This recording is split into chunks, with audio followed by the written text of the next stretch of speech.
श्री गणेशाय नमः। श्री जानकी वल्लभो विजयते। यन्माया वसवर्ति विश्वमखिलं ब्रह्मादिदेवासुरा यत्सत्त्वातं ऋषेव भाति सकलम् रज्जो यथा अहिर्भ्रमः यत्पादप्लवमेकमेव हि भवाम्बोधे स्थितिर्षावताम् वन्देऽहं तमशेषकारणपरं नामाख्यमीशं हरिम् नानापुराणनिगमागमसम्मतं यत् रामायणे निगदितं क्वचिदन्यतोऽपि स्वान्तः सुखाय तुलसी रघुनाथ गाथा वाचा निबंधमतिमंजुलमातनोति। श्री रामचरितमानस में अयोध्या कांड में हम लोग देख रहे हैं कि किस तरह से कैकेयी जी कोप भवन में है और दशरथ जी कोप भवन में पहुंचे हैं और कैकेयी जी ने अपने 2 वरदान दशरथ जी से मांगे, जिसमें से पहला वरदान भरत को राज तिलक और दूसरा वरदान राम जी को 14 वर्ष का विशेष उदासी वेश में वनवास। दोहा संख्या 32 के बाद पढ़ रहा हूं मैं। जिये दशरथ जी कह रहे जिये मीन बरु बारी बिहीना मनि बिनु पनिक जिये दुख दीना। दशरथ जी कहते भले ही मछली चाहे बिना पानी के रह ले, सांप चाहे अपनी मणि के बिना रह ले, लेकिन मैं जो है वो राम के बिना नहीं रह पाऊंगा। एक बार एक कवि सम्मेलन में मैं गया था जयपुर में, कॉमर्स भवन में, तो एक कवि एक कविता सुना रहा था। अभी प्रसंग के बाहर की बात है लेकिन याद आ गई तो बता रहा हूं। वो कह रहा था कि मछली जो है समुद्र में, मछली और समुद्र का संवाद है।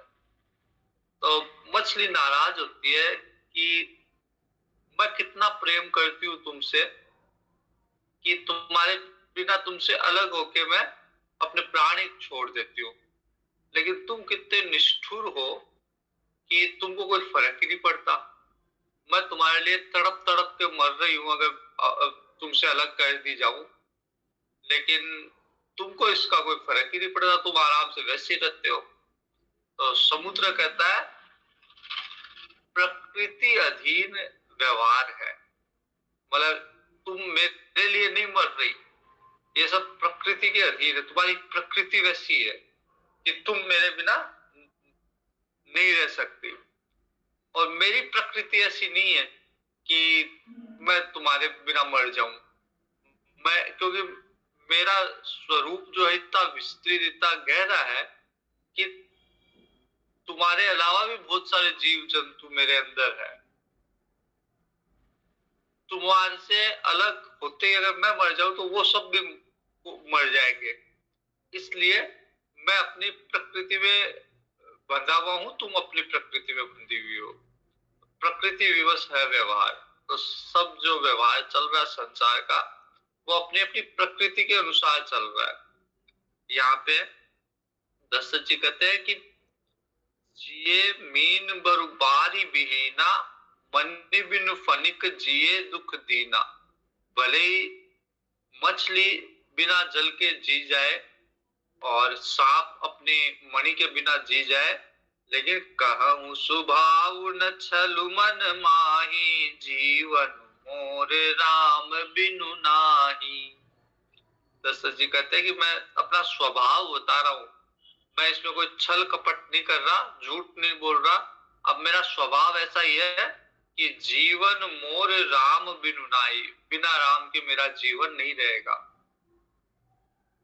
मनु शत्रुपा के रूप में जब मनु महाराज तपस्या कर रहे थे, भगवान आकाशवाणी हुई तो मनु महाराज ने ये वरदान मांगा था उस समय कि लोग भले ही मेरे को अविवेकी बताए, लेकिन मेरा जीवन आपके दर्शन के अधीन हो। अगर आप अलग हो जाओ तो मैं अपनी जीवन भी मेरा समाप्त हो जाए।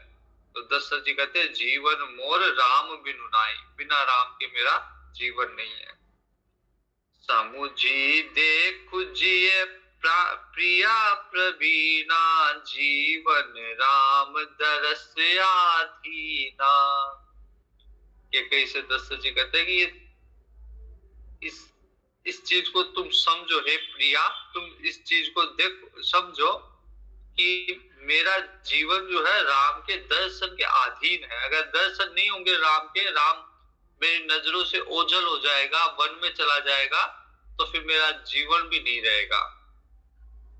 सुनि मृदु बचन कुमति अति जरही, मनहु अनल आहुति घृत परही। ये बात सुन के कि मेरा जीवन राम के दर्श के अधीन है, कि कई जी और अंदर से जलने लग गई, जैसे घी में, आहुति में घी पड़ रहा हो।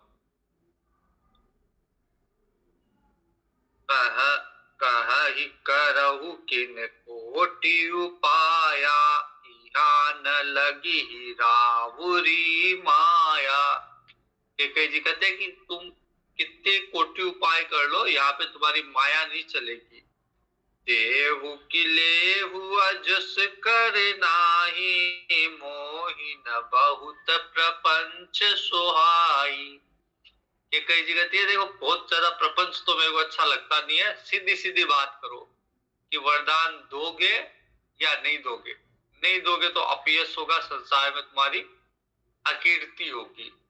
तो इसलिए सीधा सीधा बताओ ना कि वरदान दोगे या नहीं दोगे, इसमें प्रपंच मत फैलाओ। यहाँ पे प्रपंच मेरे को अच्छा नहीं लगता। राम साधु तुम साधु सयाने। दशरथ जी ने कहा था ना राम तो साधु है, राम तो किसी का बुरा नहीं करता, दुश्मन का भी बुरा नहीं करता। तो कैकेयी जी कहती है कि हाँ राम साधु हो, तुम भी साधु हो। राम साधु तुम साधु सयाने, आप भी बहुत सयाने साधु हो। और सबसे बड़ी साधु तो वो राम की माँ है। राम मातु भली सब पहचाने। लेकिन अब मैंने सबको पहचान लिया, मैं जान गई तुम लोग कैसे, आप लोग कैसे साधु हो। जस कौशल्या मोर भलता का, तस फल उनहि देव करि साका। कौशल्या ने जैसा व्यवहार मेरे प्रति किया है, या जैसा मेरा भला चाहा है, वैसा ही मैं उसको वापस लौटाऊंगी। होत प्रातु मुनि बेश धरी, जो न राम बन जाय, मोर मरन राउर अजस, नृप समुझई मन माय।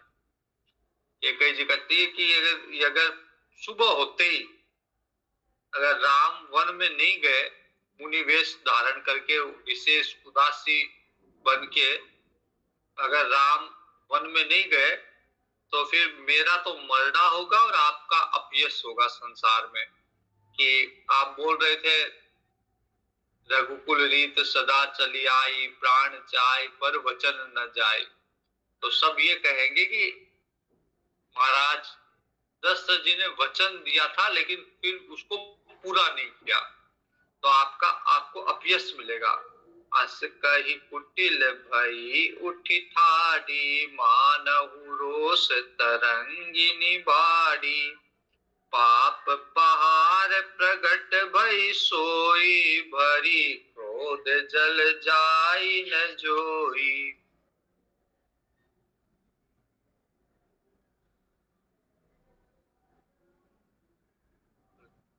जैसे जल कैकेयी जी खड़ी हुई मानो क्रोध की नदी उमड़ रही है। तो कितने गुस्से में है कैकेयी जी। क्रोध की नदी कहां से निकल रही है? कैकेयी जी के पाप रूपी पहाड़ से।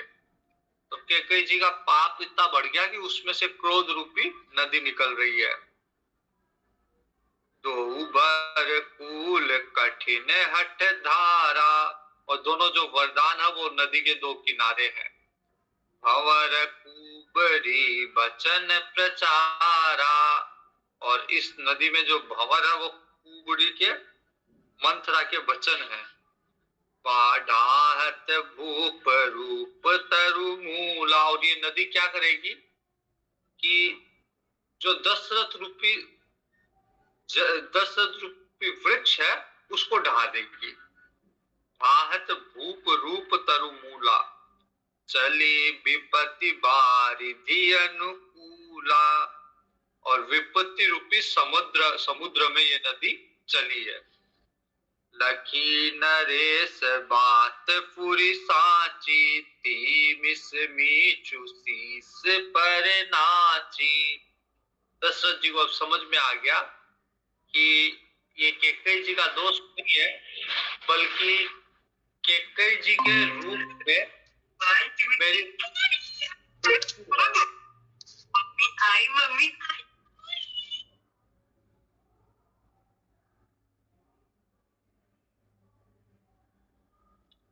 दशरथ जी को समझ में आ गया कि कैकेयी जी के रूप में ये मेरी मृत्यु है।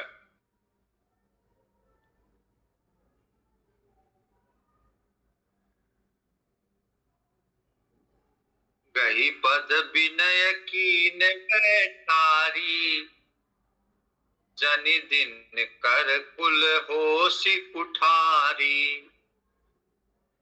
तो दशरथ जो है विनय करके आग्रह करके कैकेयी जी को फिर समझाते हैं कि ये जो रघुकुल है इसके लिए, सूर्य कुल के लिए, सूर्य वंश के लिए कुल्हाड़ी बनने का काम मत करो, मतलब इसको काटने का काम मत करो।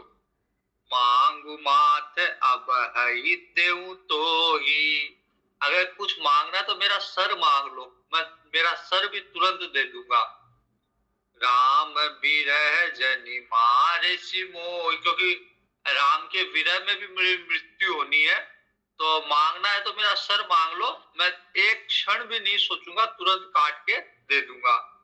राखु राम कहूं जेहि तेहि भांति, जिस तरह भी जिस तरह भी कैसे भी करके राम को रख लो, राम को वन में मत भेजो।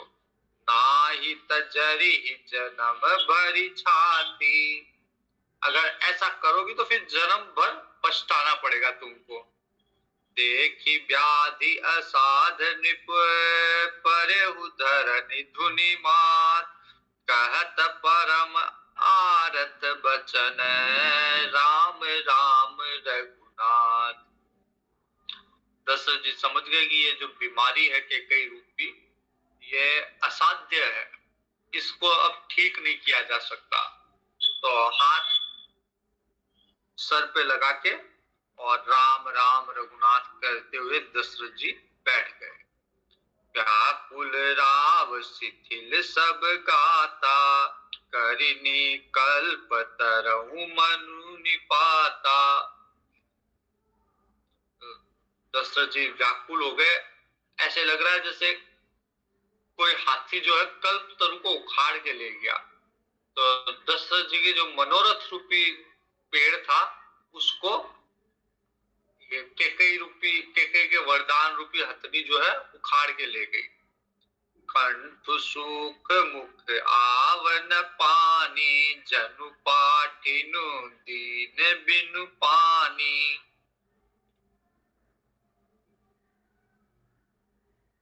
जैसे मछली बिना पानी के तड़पती है, वैसे अब दशरथ जी का हाल हो गया कि कंठ सूख गए, मुख से पानी नहीं निकल रही। कह कटु कठोर के मनहु घाय महु माहुर देही। फिर कैकेयी जी कठोर शब्दों में बोलती है जैसे घाव के अंदर जहर भर रही हो, पहले से ही ये वरदान मांग के घाव दे दिया, अब उसके अंदर जहर भर रही है। जो अंत हुअस कर तब रहे हूँ, मांगू मांगू तुम के ही बल कहे हूँ। केकई जी कहते हैं कि अगर यही करना था, अगर मना ही करना था, तो फिर मांग मांग क्यों कह रहे थे, क्यों कह रहे थे मांग लो, वरदान मांग लो, मांग लो, वरदान दिया ही क्यों मेरे को। तुई की होई एक समय भुआला, हसबट टटाई फुलाउब गाला। दो चीजें एक साथ थोड़ी ना हो सकती है, हंसो भी और गाल भी फुलाओ, दोनों चीजें एक साथ नहीं हो सकती। तो एक तरफ तो कह रहे हो वरदान मांग लो, और दूसरी तरफ दे भी नहीं रहे। दान कहाब अरु कृपनाई, होई की खेम कुशल रोताई। कंजूस भी करो और दानी भी कहलाना चाहो, तो दो चीज एक साथ नहीं हो सकती। तो या तो वरदान दे दो, और या फिर मना कर दो। मना करोगे तो अपकीर्ति होगी। छाड़हु बचन की धीरज धरहु, या तो धैर्य धारण करो और वचन को छोड़ दो। जनी जनी अबला जिमि करुणा करहु, अबला की तरह रोआ धोई मत करो, या तो वचन दे दो या मना कर दो। तनु तिय तनय धामु धनु धरनी, सत्य संत कहूँ तृण सम बरनी। केकई जी कहती है दशरथ जी को कि जो सत्यवादी होते हैं वो लोग शरीर को, स्त्री को, पुत्र को, घर को, धन को, पृथ्वी को तिनके की तरह समझते वो लोग फिर इसमें मोह, इन सब चीजों में मोह नहीं करते, सत्य के लिए इन सब का त्याग कर देते हैं। मरम बचन सुनि राव कह, कहु कछु दोष न तोर, लागे हो तो ही पिशाच जिमे, कालु कहावत मोर। दशरथ जी कहते हैं कि अब मैं समझ गया तुम्हारा दोष नहीं है, तुम में कोई पिशाच गुस्सा हुआ है, जो कि मेरी मृत्यु है, मेरा काल है। तो मेरा काल रूपी पिशाच तुम में घुस गया, तो अब तुम्हारा दोष नहीं है, तुम उसके वश में हो। चहत न भरत भूपति ही भोरे, विधि बस कुंपति बसी जिय तोरे। फिर दशरथ जी कहते हैं कि भरत को राज्य नहीं चाहिए, ये तो तुम्हारी बुद्धि बिगड़ गई। सो सब मोर पाप परिणामु, भयहु कुठार जही विधि बामु। और ये मेरे ही कोई पाप कर्म रहे होंगे, उसी का परिणाम है। सुबस बसी फिर अवध सुहाई, सब गुण धाम राम प्रभुताई। अब दशरथ जी दुखी मन से राम जी को आशीर्वाद दे रहे हैं कि तुम कितना ही उजाड़ लो, फिर से अयोध्या वापस बसेगी और राम जी की चलेगी अयोध्या में। करी ही भाई सकल सेवकाई, होई ही तिहुपुर राम बड़ाई। वापस से अयोध्या बसेगी, राम की प्रभुताई, राम राजा बनेगा और सारे भाई उसकी सेवकाई करेंगे। तुम कितना ही प्रयास कर लो, अंत में ऐसा ही होगा। तोर कलंक मोर पछताहू, गेहूं न मिट्टी न जाई काऊ। बस ये होगा कि तुम पे तो कलंक आएगा और मेरे को पछताना पड़ेगा। अब तो ही नीक लाग करु सोई, लोचन ओट बैठु मुँह गोई। दशरथ जी कहते हैं कि जो इच्छा हो वो करो, लेकिन अब मेरी नजरों से दूर जाके बैठ जाओ। जब लगी जीवों कहूं कर जोरी, तब लगी जनि कछु कहसी बहोरी। अब जब तक मेरे प्राण है, जब तक मैं जीऊं, तो अब मेरे से कुछ मत कहना। फिर पछतैसी अंत अभागी मारस गाय नहारू लागी।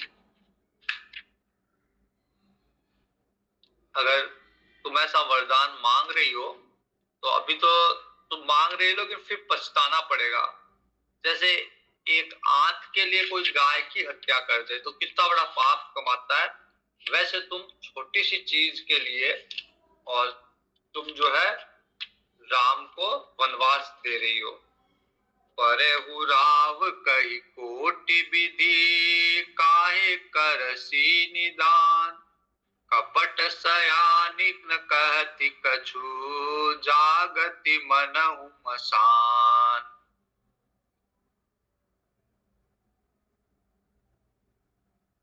दशरथ जी ने खूब प्रयास किया समझाने का, लेकिन जैसे शमशान ध्या रही हो केके जी, तो कुछ नहीं बोल रही, चुप शांत शांत सब कुछ सुन रही है। राम राम रट बिकल भुआलु, जनु बिनु पंख बिहंग बिहालु। दशरथ जी जमीन पे लेटे लेटे राम राम राम कर रहे, जैसे पक्षी के पंख काट दिए जाए तो वो बड़ा विवश हो जाता है। दशरथ जी की हाल भी वैसे ही है, जैसे पक्षी के पंख काट दिए जाए। तो अब दशरथ जी को लग रहा है कि मैं भी बड़ा विवश हूं।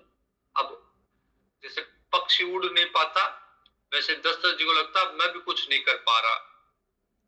हृदय मनाव भोर जनु होई, राम ही जाय कहे जनु कोई। और हृदय में दशरथ जी प्रार्थना कर रहे हैं कि आज अब सुबह ना हो, रात चल रही है तो रात ही रहे, सुबह होके और ये समाचार कोई राम जी को ना दे। सुबह होगी तब समाचार राम जी तक जाएंगे। तो दशरथ जी चाह रहे हैं कि सुबह होए ही नहीं, रात ही बनी रहे, ताकि समाचार बाहर न जाए, राम जी तक न पहुंचे। उदय करहु जनि रवि रघुकुल गुर, अवध अवध बिलो की सूल होई उर। दशरथ जी कह रहे कि सूर्य वंश के सबसे बड़े जो है वह सूर्य भगवान है, और सूर्य भगवान भी जब ये देखेंगे तो उनको भी दुख होगा। तो इसलिए अच्छा ये है कि रात ही बनी रहे, सूर्य उदय ना हो। सूर्य उदय होंगे तो सूर्य भगवान को भी ये सब देखना पड़ेगा, राम जी का वनवास देखना पड़ेगा, तो उनको भी बड़ा कष्ट होगा, क्योंकि सूर्य वंश के बड़े तो वही है। भूप प्रीति के कई कठिनाई, उभय अवधि विधि रची बनाई। तो वो जो रात्रि थी वो दशरथ जी की राम जी के प्रति प्रीति और कैकेयी जी की कठिनाई कठोरता में वो रात बीत गई। बिल्वपत नृपहि भयहु भिनु सारा, बिना बेनु शंख धुनि द्वारा। ऐसे ही दशरथ जी बिलखते रहे रात भर, और सुबह भोर हो गई, और जैसे ही भोर हुई दशरथ जी के द्वार पे वीणा बज रही है, वेणु बज रही है, शंख बज रहा है, इन सब की धुन निकल रही है द्वार पे। पठहि भाट गुण गावहि गायक, सुनत नृपहि जनु लागहि सायक। तो जो चारण भाट थे वो विरदावली गा रहे हैं, गायक गाना गा रहे हैं दशरथ जी के द्वार पे। लेकिन ये सब भी दशरथ जी को मतलब बड़े मनमोहक होते हैं वैसे तो। ये कोई गाना, कोई शंख ध्वनि, कोई वेणु, वीणा, इनकी आवाज मन को भाती है। लेकिन अब ये भी दशरथ जी को तीर की तरह लग रहे हैं। पठहि मंगल सकल सुहाइन, कैसे सहगामिनी विभूषण जैसे। तो ये सब चीजें मंगल जो गान भी उनको अच्छा नहीं लग रहा। जैसे पतिव्रता स्त्री का जब पति मर जाता है तो उसको श्रृंगार भी अच्छा नहीं लगता। तेहि निसि नींद परी नहीं काहू, राम दरस लालसा उछाहू। उधर नगर में रात में कोई नहीं सोया, सबको इच्छा है कि सुबह जल्दी से सुबह हो और हम राम जी के दर्शन करें, राज्याभिषेक चल के देखें। द्वार वीर सेवक सचिव कहि उदत रवि देख, जागेहु अजहु न अवधपति, कारण कवन विशेष। सुबह उठ द्वार पे, दशरथ जी के द्वार पे, महल के द्वार पे भीड़ लग गई और सब अचंभित है ये बात देख के कि आज दशरथ जी नहीं जगे। दशरथ जी सुबह जल्दी उठते थे लेकिन अब आज नहीं आए बाहर। तो ऐसा कौन सा विशेष कोई कारण है कि दशरथ जी अभी तक बाहर नहीं आ रहे।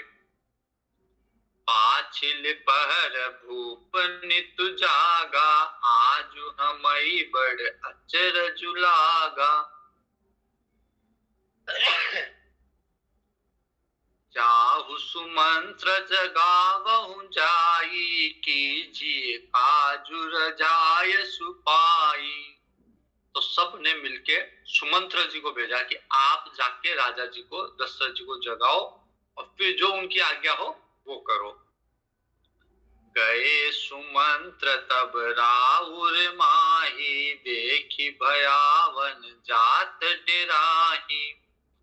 जैसे सुमंत्र जी गए, उनको दासियों ने बता दिया कि महाराज जो है कैकेयी जी के कोप भवन में है। तो ये सुन के सुमंत्र जी को भी बड़ा झटका लगा, पीड़ा हुई। खाई खाई जनु जाई नहेरा, मानहु विपति विषाद बसेरा। ऐसा लगता है जैसे विषाद ने डेरा डाल लिया। पूछे को न उत्तर उदेई, गए जही भवन भूप के केई। तो सुमंत्र जी महल में गए, उनको कोई बता नहीं रहा, फिर इशारों से बता दिया कि कैकेयी के कोप भवन में है। कही जय जीव बैठे सिरुनाई। तो जय जीव एक तरह से सम्मान प्रकट करना है, संबोधन है राजा को। तो सुमंत्र जी जय जीव बोल के और बैठ गए। राजा जो है जमीन पे लेटे हुए, दशरथ जी तो वहीं पे सुमंत्र जी भी बैठ गए। देखी भूप गति गए सुखाई। और दशरथ जी की वो दशा देख के सुमंत्र जी भी सूख गए। सोच विकल विवरण मही परेहु, मानहु कमल मूल परिहरेहु। दशरथ जी ऐसे मुरझाए हुए से पड़े जमीन पे, जैसे कमल ने अपनी जड़ें छोड़ दी हो तो थोड़ी देर में मुरझा जाता है कमल, वैसे दशरथ जी पड़े हैं। सचिव सभीत सकई नहीं पूछी, बोले अशुभ भरी शुभ छूची। सुमंत्र जी की हिम्मत ही नहीं पड़ रही कि कुछ पूछे। इतने में कैकेयी जी बोलती है, परी न राजहि नींद निसी, हेतु जान जगदीशु। राम राम रटि भोर किए, कहु न मरम महीशु। कैकेयी जी कहते हैं कि पता नहीं, कुछ बता नहीं रहे, लेकिन रात भर सोए नहीं महाराज और राम राम रटते रहे। इसका कारण तो भगवान ही जाने, लेकिन सोए नहीं रात भर। आनहु राम ही बेगी बुलाई। इसलिए ये राम जी को याद कर रहे हैं, इसलिए राम जी को तुरंत बुला के लाइए आप। समाचार तब पूछे आई। फिर आके समाचार पूछना, राम जी को लेके आइए, फिर आके समाचार पूछना। चले सुमंत राय रुख जानी, लखी कुचाल की ने कछुरानी। सुमंत्र जी समझ गए कि रानी ने कोई कुचाल कर दी, और राजा दशरथ जी ने कुछ कहा नहीं लेकिन मना भी नहीं किया। और फिर सुमंत्र जी राम जी के वहां जाते, राम जी के महल में जाते राम जी को बुलाने के लिए। सोच बिकल मग परई न पाऊ, राम ही बोली कहि काराऊ। तो सुमंत्र जी के मन में भी बड़ा सोच है, चिंतन चल रहा है कि दशरथ जी क्या कहेंगे राम जी को बुला के। धरि धीर जुराऊ गयऊ दुआरे, पूछई सकल देखी मनु मारे। तो जब दशरथ जी के महल से, कैकेयी जी के महल से सुमंत्र जी निकल के राम जी के महल की तरफ जा रहे थे, तो रास्ते में लोग खड़े खड़े पूछ रहे थे सुमंत्र जी से कि क्या हुआ, क्यों नहीं दशरथ जी जगे। लेकिन सुमंत्र जी ने किसी को कुछ नहीं कहा, सीधे राम जी के महल में गए। राम सुमंत्र ही आवत देखा, आदरु कीन पिता समलेखा। राम जी ने देखा सुमंत्र जी आ रहे हैं तो पिता की तरह उनको आदर दिया। निरखी बदनु कई भूप रजाई, रघुकुल दीप पही चले उलेवाई। फिर सुमंत्र जी ने बताया कि दशरथ जी ने आपको याद किया है, और फिर राम जी को लेके सुमंत्र जी दशरथ जी के कैकेयी जी के महल पहुंचे। राम कुभांति सचिव संग जाहि, देखी लोग जह तह बिल खाई। लोगों ने देखा कि राम जी जिनका आज राज्याभिषेक होना है वो कुभेश में, मतलब बिना तैयार हुए और वो सुमंत्र जी के साथ जा रहे हैं। तो नगरवासियों में बड़ी चिंता व्याप्त हुई कि कैसे राम जी कुभेश में ही दशरथ जी के यहाँ गए। चाहि दीख रघुवंश मणि, नरपति निपट कुसाजु, सहमि पर उलख सिंगिनी, मनहु वृद्ध गजराजु। वहां जाके देखा कि दशरथ जी जो है नीचे पड़े हुए हैं। आगे का प्रसंग कल देखते हैं, आज यहीं तक। मारुति गंभीर मारुति, धीर मारुति अति धीर मारुति, मारुति संगीत मारुति, मारुति रामदूत मारुति, भक्त मारुति परम भक्त मारुति, परम भक्त मारुति। हरिओम, शुभ रात्रि, जय श्री राम।